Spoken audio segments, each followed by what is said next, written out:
वैद्य मित्रों को नमस्कार। और रुद्राक्ष आयुर्वेद चिकित्सालय देहरादून उत्तराखंड की तरफ से हम एक जो द्रव्यों की सीरीज शुरू करने जा रहे हैं, जिसमें हम 25 प्लांट्स को जो चिकित्सा में सबसे ज़्यादा यूज़ होते हैं उनको ले करके, और जो भी दैनिक प्रयोग हम करते हैं चिकित्सालय में प्रयोग करते हैं उनके बारे में बताएंगे। जैसा कि हम सभी जानते हैं कि जो हमारा चिकित्सा का चतुष्पाद है उसमें जो औषध का 4 गुण है वो जो है हमारा है बहुकल्पम बहुगुणम संपन्नम योग्यम औषधम। तो जो ये औषधि का जो हमारा संपन्न है, संपन्न का अर्थ सभी जो है बहुतायत में मिलने वाली औषध ना। तो यहाँ पे जो और बहुकल्प जो उसके कल्पनाएं बहुत सारी बनाई जा सके, सरस कल्प चूर्ण घनवटी सारी कल्पनाएं बनाई जा सके, तो इसलिए और योग्य हो वो, ठीक है ना। तो इस तरह से वीर्य आदि से युक्त हो वो। तो यहाँ पे सबसे पहला जो हमने द्रव्य लिया है वो अग्रय में भी आप देखेंगे, चरक संहिता जो हमारा अध्याय है सूत्र स्थान का 25वां अध्याय, वहाँ अग्रय दिया हुआ है।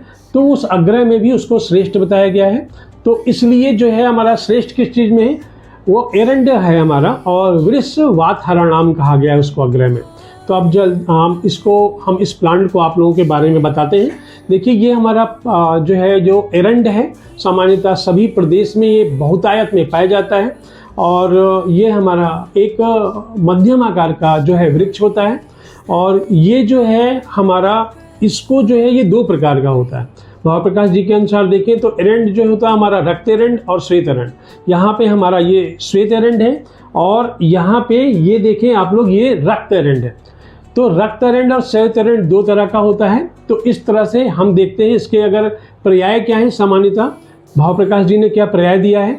तो इसको हम पंचांगुल भी कहते हैं। पंचांगुल जो है इसलिए कहा जाता है क्योंकि ये उंगलियों का आकार का होता है, 5 उंगलियों के आकार का होता है, इसलिए हम पंचांगुल बोलते हैं इसको। और इसको जो है गंधर्व हस्त बोलते हैं, गंधर्व के हस्त के समान होता है ये, ठीक है ना। वातारी बोलते हैं क्योंकि वात का श्रेष्ठ समन करता है, एरंड मूल जो होता है वो हमारा। और इसको हम जो है एरंड जो है वो बोला जाता है, श्वेत एरंड है, रक्त एरंड है। तो इस तरह से हम अनेकों नामों से इसको जानते हैं। सामान्यतः उत्तराखंड में बहुतायत से मिलने वाली, यूपी में, एमपी में, राजस्थान में बहुतायत से मिलने वाला जो है हमारा ये एरंड वृक्ष मध्यम आकार का होता है। और इसको अगर हम देखें तो ये इसमें जो है अभी जो है इसमें पुष्प आ रहे हैं उत्तराखंड में, और इसमें पुष्प जो है हमारे ये पीत वर्ण के पुष्प हैं। और इसमें ये जो है हमारी ये मंजरी है, ठीक है, पुष्प मंजरी है जो आगे जाकर के पुष्प बनने वाले। ये हमारे फल भी लगे हुए हैं, ये हमारे फल हैं। और ये जब पक जाते हैं तो ये अपने आप फूट जाते हैं, और उसमें से अंदर से जो सीड होता है वो बाहर आ जाता है, ठीक है ना। तो इस तरह से इसको हम सड़क के किनारे या बहुतायत में खेत के किनारे जहाँ थोड़ा पानी की मात्रा ठीक होती है वहाँ इसको हमें ये मिलता है। और ये जो है आपको बहुत सारे इसके, जैसा कि भावप्रकाश जी ने कहा है, भावप्रकाश जी ने कहा है हमारा कि ये जो है वातग्नम है, और ये जो है हमारा कफ को नाश करने वाला है।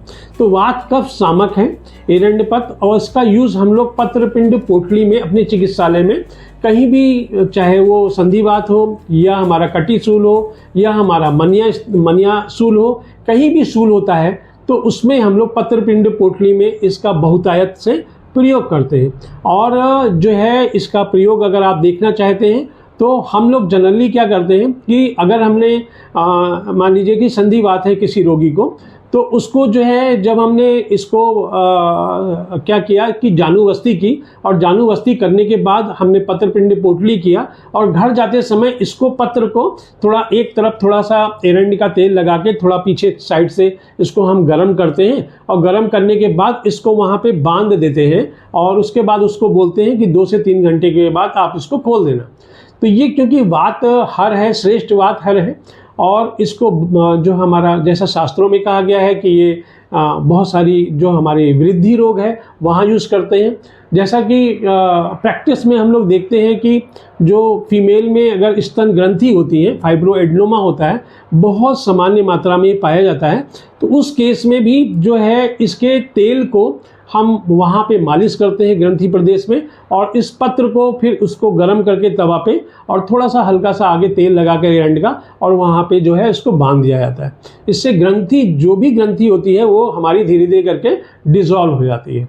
तो ये जो हमारा ये जो फल आप लोग इसमें देख रहे हैं, ये फल जो है इसमें इस तरह का हमारा इसमें सीड निकलता है अंदर से, देखेंगे इसमें हार्ड कवरिंग होती है और इसके अंदर एक ऐसा सीड निकलता है ना।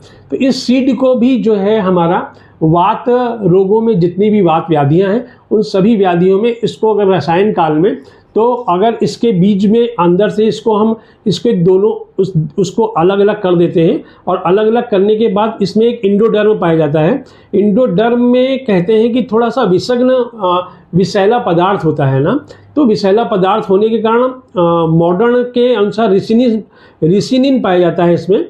तो वो जो होता है वो हमारा विषैला पदार्थ है, जिसको हमें उसमें से एंडोडर्म से निकाल दिया जाता है। और सामान्यतः इसका नाम जो है ना, जो है वो है रिसिनस कम्युनिस, यूफॉर्बिएसी फैमिली का है, और पूरे भारतवर्ष में ये पाया जाता है। तो इसको जो है, इसको भी जब ये पक जाते हैं इसके फल, और पकने के बाद इसको हम क्या करते हैं, इसको ये फूट जाते हैं तो इसको कलेक्ट कर लिया जाता है। कलेक्ट करने के बाद इसके जो हार्ड कवरिंग होती है उसको निकाल लेते हैं, और इसको दोनों जो फाके होती हैं इसमें दोनों को अलग अलग करके और उसके इंडोडर्म को निकाल दिया जाता है। फिर हम रोगी को व्याधि के बल के अनुसार इसका जो है उसको जो है हम 3 से 4 या 5 जो है इसको रसायन काल में, और या अगर आपने इसको अनुलोमन के लिए देना है तो ये अच्छा अनुलोमन भी करता है। अगर अल्प विष्टब्धा जीर्ण है उसमें अनुलोमन भी करता है। तो इसको हमें, जैसा कि कहा गया है अपाने विगुणे पूर्वम, तो इसलिए अगर अपान वायु विकृति होती है तो उस केस में हम जो है इसको क्या करते हैं, रात के भोजन के पहले देते हैं, ठीक है ना। और अगर रसायन काल में देते हैं तो सुबह जो है अन्न देते हैं। तो इसलिए जो है ये हमारा एरंड जो है ये बहुत सारी व्याधियों में, जितनी भी वात सामक व्याधियां हैं और कफ सामक व्याधियां, कफज व्याधियां हैं और जो वातज व्याधियां हैं, उन सभी का प्रयोग जो है हम इसमें करते हैं। और ये पित्त रक्त जो है क्या करता है, पित्त रक्त को प्रकोप करता है, इसलिए पित्तज या रक्तज व्याधियों में इसका प्रयोग नहीं करना चाहिए, ठीक है ना। ये गुण में जो है, ये हमारा गुण में क्या है कि ये मधुर रस है, और जो है ये उष्णवीर्य है, और हमारा गुरु है, स्निग्ध है। तो यहाँ पे स्निग्ध, गुरु और उष्णवीर्य होने से ये श्रेष्ठ वात सामक होता है। जैसा कि हम सभी जानते हैं, इन्हीं बीजों से तेल निकाला जाता है, और वो एरंड तेल मार्केट में बहुत मिलता है। और विष्टब्धा जीर्ण में या वात कफज व्याधियों में या आम वात में, जब हम आम को हटा लेते हैं, केवल वात बचती है, उस केस में भी जो है इसका प्रयोग करते हैं। या विष्टब्धा जीर्ण के केस में अनुलोमन के लिए हम इसका प्रयोग करते हैं। तो इस तरह से, या कोई छोटा बच्चा है तो उस बच्चे में अगर मान लीजिए विष्टब्धा जीर्ण हो गया, तो हम उसको जो है माउथ के थ्रू, मुंह के थ्रू क्या होता है कि हम उसको नहीं औषध मार्ग यूज़ नहीं कर सकते, तो नाभि में इसकी हम लोग क्या करते हैं कि इसकी बस्ती दिलवाते हैं। नाभि में बस्ती जो देने से जो है हमारा अनुलोमन का भी काम करता है। किसी को अगर वातज कास है, उस केस में भी अगर इसका जो है हमें अगर नाभि बस्ती दी जाए तो इसका बहुत अच्छा प्रयोग होता है। और जैसा कि हम सभी जानते हैं कि कभी भी जब हम वात और पित्त, यानी या पित्त और वात के जो रोग होते हैं,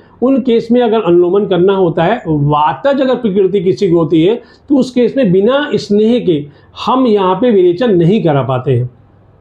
तो उस केस में भी 20 ml, 15 ml, 25 ml या 30 ml, जैसा वो प्रकृति उसकी हो और कितनी वायु उसमें प्रकोपित हो, उस केस में भी जो है इसको हम जो है तेल में, क्योंकि इच्छा भेदी रस है, उसके साथ भी बिना स्नेह के जो है, क्योंकि बहुत सारे जूनियर्स वैद्य या बाल वैद्यों का फ़ोन आता है कि सर हमने इच्छा भेदी इतनी दी लेकिन अनुलोमन नहीं हुआ। वो इसलिए नहीं होता अनुलोमन कि वहाँ स्नेह के, आचार्य चरक जी ने भी कहा है कि सा स्नेह ही विरेचन देना चाहिए। तो इस तरह से भी आप यूज़ कर सकते हैं। रात में अगर अनुलोमन देना है, विष्टब्धा जीर्ण है, तो उस केस में भी जो है हमें क्या करना है कि इसको दूध के साथ देना है। जैसे कि वात रक्त के केस में अगर आप देखेंगे तो वात रक्त की श्रेष्ठ औषधियों में ये कहा गया है, और चूंकि वात रक्त है, पित्त का संसर्ग है वहाँ पे, तो इसको हमें दूध से देने के लिए कहा है। अगर हम दूध से इसको देते हैं तो त्रिदोष सामक हो जाएगा, तो इसलिए आप अनुलोमन के लिए वहाँ भी इसका प्रयोग कर सकते हैं। तो इस तरह से वातज व्याधि में और कफज व्याधि में ये एरंड जो है हमारा बहुत ही श्रेष्ठ जो है ये वात सामक है, क्योंकि आचार्य चरक जी ने कहा है अग्र में कि हमारा ये एरंड मूलम वृष वात हराणा। तो इस तरह से एरंड का प्रयोग अनेकों व्याधियों में, इसको जितनी भी वातज व्याधि है और जितनी कफज व्याधि है उसमें उसके बलाबल को देख करके हम प्रयोग कर सकते हैं। आपका बहुत बहुत धन्यवाद।